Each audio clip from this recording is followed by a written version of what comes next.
The moment I saw the nameplate, I knew I didn't belong. Bold and polished, it sat right in front of my seat at my only son's wedding, low-educated fake dad. No title, no respect. Just a branded humiliation in gold. Around me, the tables were adorned with grand introductions. Drive N, Professor Shah, SEO Meta. But I was the misfit, the shameful relic that refused to disappear. The bride's side didn't even try to hide their laughter. Some stifled it behind manicured fingers. Others chuckled openly, their amusement bouncing off the marble like a slap I wasn't permitted to acknowledge. I stood up slowly, the weight of 25 years of sacrifice pressing against my chest, all of it now reduced to ashes. I reached for my coat, ready to leave quietly, silently. But then, my son took my hand. He didn't say sorry. He didn't defend me. He leaned in, voice low and calm. "Dad, let's go home." That was it. That was the moment I understood. He knew.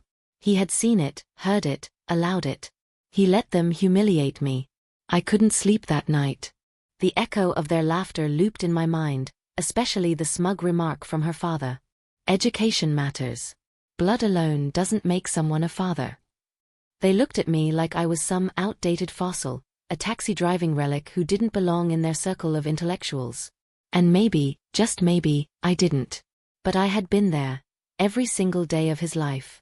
I changed his diapers with greasy hands. Worked back-to-back shifts just to cover his tuition. Skipped meals so he could eat better. Begged and borrowed so he wouldn't feel the hunger I grew up with.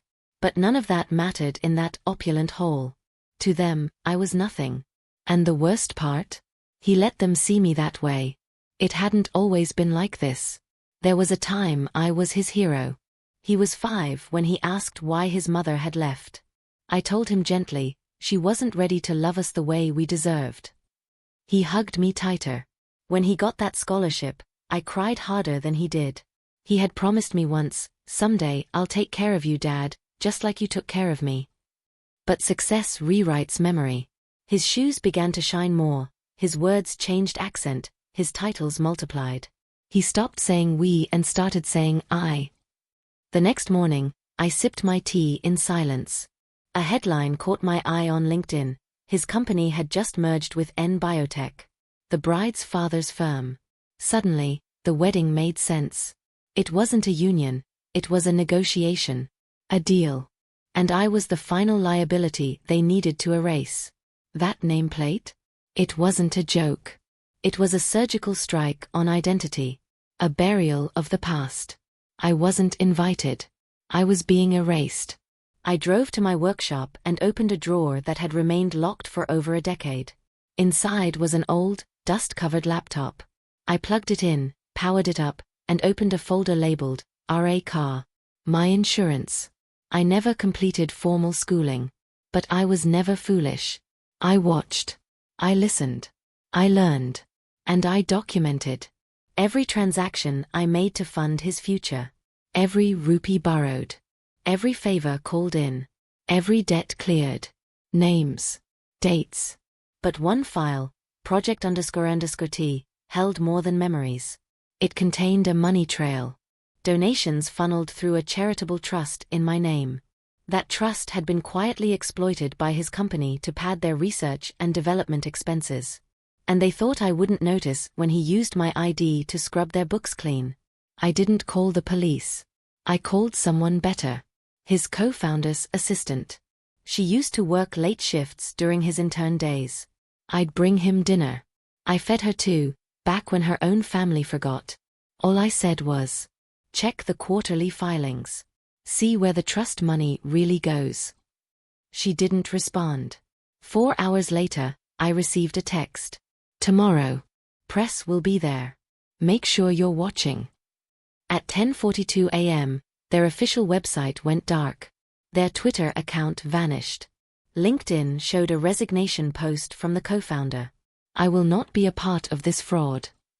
At 11:10 a.m., a whistleblower leak exploded across business news networks. The charges? Tax fraud. Fake expense reports. Charitable fund abuse. All linked to a trust under my name. By 12:03 p.m., a news anchor read out, Sources confirm the charitable trust implicated in the financial crimes belongs to the groom's father, a retired mechanic and single parent who unknowingly bore the weight of a corporate fraud until now. And just like that, their empire fractured. I didn't cheer. I didn't gloat.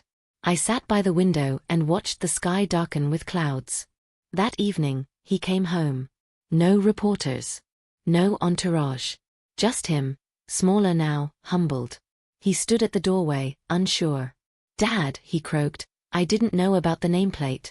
That wasn't me." I looked at him, calm. "Your silence was." He said nothing. I spoke slowly. "I raised a son. Not a product. Not a pawn. I gave you everything. Even my name. And when they mocked it, you stayed quiet. You laughed with them." He stepped forward. I didn't move. I raised a hand. Quiet. Firm. "You sold your soul to belong. But I didn't raise you to forget your roots. So now, go rebuild everything you broke, without what you threw away." I turned and walked inside. He didn't follow. They say revenge is loud. Mine wasn't. It echoed in a boardroom. Paused a press release. Turned a forgotten name into a whispered warning. I was never fake. I was the foundation they tried to bury.